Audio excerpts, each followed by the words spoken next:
saya like lah dia punya ni kan page dia.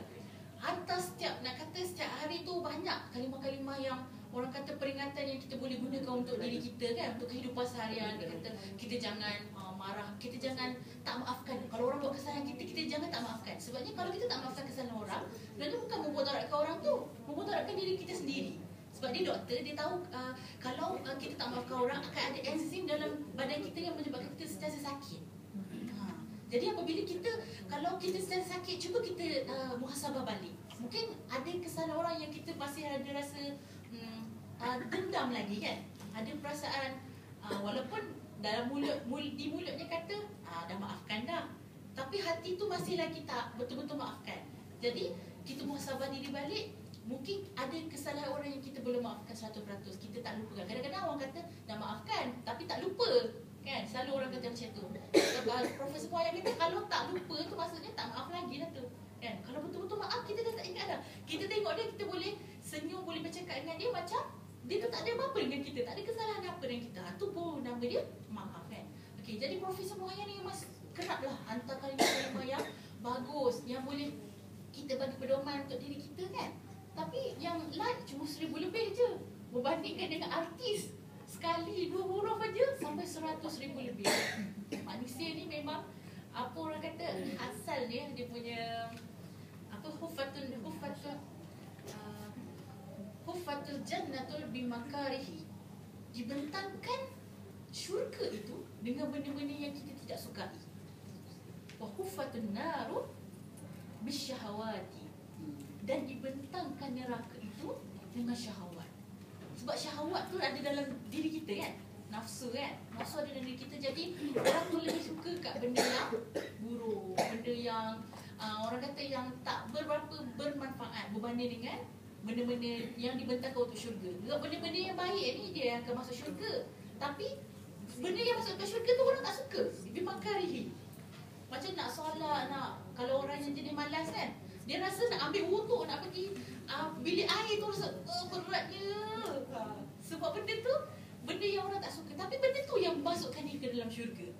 Betul tak? Nak pakai tudung ni panas ni, panas. Kalau pengalaman saya lah dalam usaha pilihan, kadang-kadang mereka jemput artis kan, jemput artis untuk jadi duta semua macam tu kan. Syura apa, siapa tu nama dia? Tak boleh cerita lah. Sebab nak cerita keburukan kan, tercerita pula Syura. Betul lah. Okay, saya tak sebut nama dia tapi dia sebenarnya asalnya tak pakai tudung kan, tapi sebab meraihkan lah, datang program ini Islam kan, jadi raihkan pakai apa orang kata selendang lah macam tu. Jadi bila dia pakai selendang tu, masa depan kita orang senyum semua, tapi belakang dia kata rimas lah macam benda ni. Kalau macam pada kita yang dah biasa pakai tudung, kita rasa tak ada benda pun kan. Rasanya pakai tudung rasa lagi selesa kot, rasa lagi selamat, lagi hati lagi tenang kan. Tapi orang-orang macam tu dia tak rasa, dia rasa benda tu satu yang merimaskan sebenarnya. Jadi Alhamdulillah Allah buka hati kita ni, Allah tarik hati kita. Benda yang kita rasa biasa pakai tudung, tapi sebenarnya nikmat besar kan. Kalau nak bandingkan dengan orang-orang yang masih merasakan pakai tudung tu rimas, berbanding dengan kita ni, Allah anugerahkan. Kalau kita tak pakai tudung, kita rasa tak selesa. Kita tak pakai tudung, bila kita keluar rumah tu kita rasa tak logik ni, tak logik. Kena patah balik pakai tudung, rasa macam janggal, rasa macam telanjang. Kadang-kadang ada satu orang tu dia rasa macam kalau dia tak pakai stocking pun dia rasa macam telanjang. Dia tak akan jalan macam biasa kan. Jadi itulah sebenarnya nikmat yang Allah bagi pada hati-hati kita, nikmat iman. Sebab Allah dah tentukan kita punya rezeki ni, sama ada kita baik ataupun buruk akhirnya sebenarnya daripada rahim lagi kan. Kalau ada siapa yang mengikuti perbahasan kan, ada beberapa perkara yang tidak boleh, Allah tidak bukakan. Maksudnya benda tu contohnya macam ajal, Allah tidak bukakan kan, bila dia akan mati.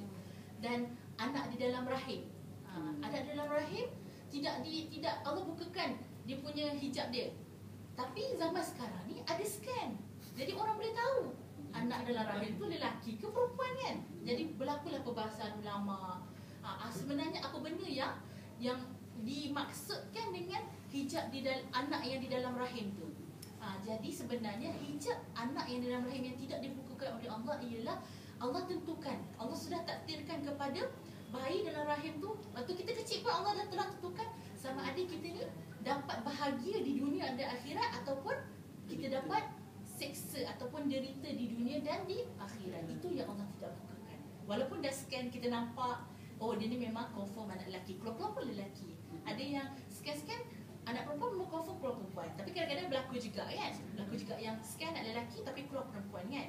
Jadi itulah teknologi ada keburukan, kebaikannya. Tapi hakikatnya yang Allah maksudkan Allah tutup itu adalah sama ada dia bahagia ataupun derita ataupun sengsara. Maksudnya nasib dia. Jadi siapa-siapa yang rasa Allah dah bagi dia senang, rasa ringan dia nak beribadat. Ada orang sebenarnya rasa susah untuk beribadat. Dia nak keluar ke sedekah tu, nak keluar ke RM1 je. Kadang-kadang rasa macam, alah nanti RM10 dah tinggal RM9, dia kira-kira. Tabung ni, jalan tak? Kamu jalan okay. Akak-akak yang kat belakang boleh, kalau depan ni ada kosong lagi. Jauh punya, alahai. Sebab ada tirai lagi tu kan. Kalau ke depan susah lah kesiannya pakai tirai pada orang. Mari depan ni. Sian. Zira si Kadi mana? Zira si Kadi dengan Azan Dor sini. Sian dah terkejut jenguk lah. Sayang ni akak. Ni. Sebelah akak ni. Okey. Kita balik ya. Zazah tanya Zazah. Kita dulu pun pernah juga macam tu Zazah tengok orang pakai tudung kita sebelum kita di tudung lah. Kan ada zaman-zaman tudung labuh yang kain jersey yang panas kan. Kita pernah dulu situ kita tengok tak panas ke? Kita pernah kata gitu. Pernah terasa sebab benda tu sebenarnya fitrah. Betul tak? Fitrahnya kadang-kadang kita akan rasa macam sebenarnya panas.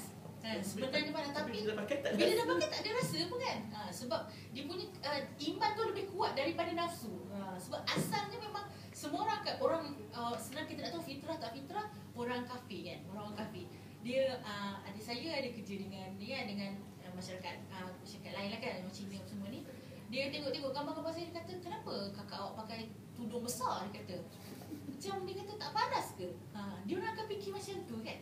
Fikir kita ni pakai tudung macam panas kan. Tapi hakikatnya bila kita dah pakai, maksudnya Allah dah pilih kan, dah pilih hati kita ni supaya tidak berat untuk buat amal, tak berat untuk pakai tudung, tak berat untuk pakai baju yang menutup aurat. Jadi alhamdulillah, rasa bersyukur. Syukur dalam hati, insya-Allah Allah akan tambah lagi. Ada orang yang senang bangun malam, ada orang yang payah. Dan bangun-bangun sedar-sedar dah azan subuh dah kan. So alhamdulillah, ada yang bangun-bangun tengok dan duha dah rupanya. Solat lepas solat qada subuh, solat duha terus kan. Dapat 2 dan 1. Okey. Tadi saya cerita pasal sedekah tu kan. Ada orang jenis kalau nak keluarkan duit RM1 macam rasa besar sangat. Sebab kalau dia fikir balik, dia nak beli barang yang RM10, dia bawa duit RM10. Kalau dia kena sedekah RM1 dah tak cukup dah. Kan? Tak cukup dah nak beli RM10 tu. Tapi kalau pergi pasar raya, ambil sana ambil sini, paling kurang RM50, betul tak? Ambil barang dapur kan, perluan minyak, gula, tepung, susu.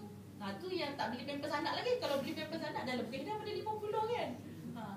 Banyak tu, banyak keluar kita tak rasa sangat. Tapi RM1 kita nak sedekahkan tu kita rasa susah. Tapi kalau orang yang Allah memang bagi kat dia, memang kemurahan hati tu untuk bersedekah, dia tak kisah. Dia macam duit tu, dia keluar tu dia tak ada rasa kecintaan pada duit. Jadi dia rasa, dia yakin, dia punya pegangan dia, aku keluar RM1, Allah balas 10. Hakikatnya macam tu, betul tak? Allah janji kita keluar RM1, Allah balas 10.